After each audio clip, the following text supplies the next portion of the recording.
રાજકોટમાં બનેલી અગ્નિકાંડની ઘટના બાદ સુરેન્દ્રનગરમાં આવેલ શાળાઓ સીલ કરવાની કાર્યવાહી હાથ ધરવામાં આવી હતી।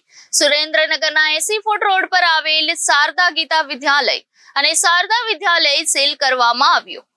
રાજકોટમાં બનેલી અગ્નિકાંડની ઘટના બાદ સુરેન્દ્રનગરમાં આવેલ શાળાઓ સીલ કરવાની કાર્યવાહી હાથ ધરવામાં આવી। સુરેન્દ્રનગરના 80 ફૂટ રોડ પર આવેલ શારદા ગીતા વિદ્યાલય અને શારદા વિદ્યાલય સીલ કરવામાં આવ્યું હતું।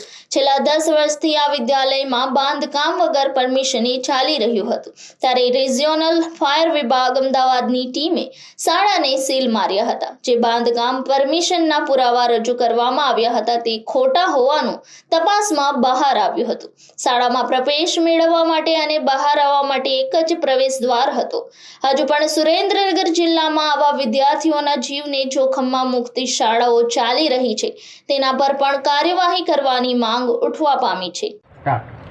મારું નામ Patel Narendra Kumar Bragjibhai, Bhaktinagar society Wadhwan Rana 80 foot road ઉપર આવેલ શ્રી શારદા ગીતા વિદ્યાલયમાં હું 50% ભાગીદાર છું અને અમે 2015માં બાજુમાં એક આદિત્ય કોમ્પ્લેક્સ આવેલું છે, એના ઉપરનું અમે ધાબુ લીધેલું, જેમાં 50% ભાગીદાર હું છું અને 50% ભાગીદાર પુનાલાલ દુધાભાઈ ગોળ છે।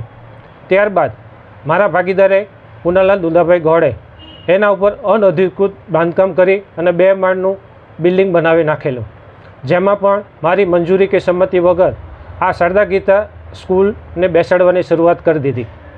અને સુરતની અગ્નિકાંડની ઘટના જે 2019માં બની ત્યારબાદ મેં વિનંતી કરી કે સાહેબ, અહીં બાળકોનું ભવિષ્ય જોખમાય છે, માટે આપણે શાળા અહીં બેસાડવી નથી, છતાં મારું ન માન્યા। તેથી મેં મુખ્યમંત્રીશ્રીને, કલેક્ટર સાહેબને, મામલતદાર સાહેબને, એસપી સાહેબને, શિક્ષણ વિભાગમાં, માધ્યમિકમાં, પ્રાથમિકમાં આમ દરેક જગ્યાએ અરજી કરેલ, જેના અનુસંધાને એ વખતે કલેક્ટર સાહેબે આ બિલ્ડિંગ અંગે તપાસ કરતાં એ ગેરકાયદેસર જણાવતા એ પાડવાનો હુકમ પણ કરેલ, મેજિસ્ટ્રેટ સાહેબે સીલ મારવાનો હુકમ કરેલ, ચીફ ઓફિસર સાહેબે પાડવાની નોટિસ આપેલ, છતાં પણ કોઈ કાર્યવાહી થઈ ન હતી।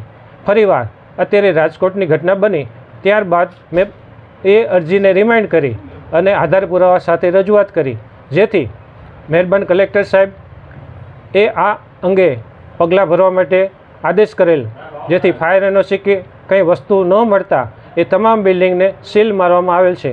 હું સરકારશ્રીનો આભાર માનું છું। Bureau report Janadesh news, Surendranagar.